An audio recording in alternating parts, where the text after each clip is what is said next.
Hello guys, welcome back to my channel. അപ്പോൾ നമ്മളിന്ന് ചെയ്യാൻ പോകുന്നത് ഒരു ക്യൂട്ട് ഡെസ്ക് ഡെക്കോർ എന്ന എന്ത് വേണമെങ്കിലും നിങ്ങൾക്ക് പേരിട്ട് വിളിക്കാം. ഒരു കുഴപ്പമില്ല. അപ്പോൾ നമ്മൾ സെലോ ടാപ്പ് എടുത്തിട്ട് പശയുള്ള ഭാഗം മുകളിലോട്ടാക്കിയിട്ട് ഇങ്ങനെ ടേബിൾ ടോപ്പിൽ ഇങ്ങനെ ഒട്ടിച്ച് കൊടുക്കുക. എന്നിട്ട് അതിൻ്റെ മണ്ടയ്ക്ക് നമ്മൾ ഈ ടൂത്ത് പിക്ക് കറക്റ്റ് അളവിനെടുത്ത് ഒട്ടിച്ച് അതിൻ്റെ മുകളിൽ ഇങ്ങനെ വെച്ച് കൊടുക്കുക. അപ്പോൾ 4 സ്ക്വയറായിട്ട് എടുക്കുക. എന്നിട്ട് അതിൻ്റെ ഉള്ളിൽ സ്റ്റിക്കേഴ്സ് മറച്ച് വയ്ക്കുക. എന്നിട്ട് വെച്ചാൽ വെളിയിൽ നിന്ന് കാണാൻ പറ്റുന്ന രീതിക്ക് മറച്ച് വെച്ച് കൊടുക്കുക. എന്നിട്ട് അതിൻ്റെ മുകളിൽ ഒരു സെലോ ടാപ്പ് കൂടെ ഒട്ടിക്കുക, വീഡിയോയിൽ കാണിക്കുന്ന പോലെ. ഒന്നുകൂടെ ആ ലെയർ ഒട്ടിക്കുക. എന്നിട്ട് ബാക്കി എക്സിസ്റ്റായിട്ട് വേണ ഭാഗങ്ങളൊക്കെ കട്ട് ചെയ്ത് കളയുക.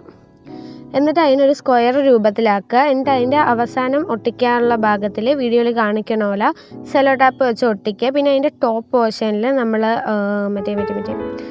സെലോ ടാപ്പ് ഒന്നുകൂടെ വെച്ച് കവർ ചെയ്ത് കൊടുക്കുന്നുണ്ട്. അടിഭാഗം വേണമെങ്കിൽ ചെയ്യാം. ഞാൻ ഇപ്പോൾ മോൾ ഭാഗം മാത്രമേ ചെയ്യണുള്ളൂ. പിന്നെ ഒരു നൂല് വെച്ച് സംഭവം ഉണ്ടാക്കി അത് വെച്ചെടുത്തിട്ടുണ്ട്.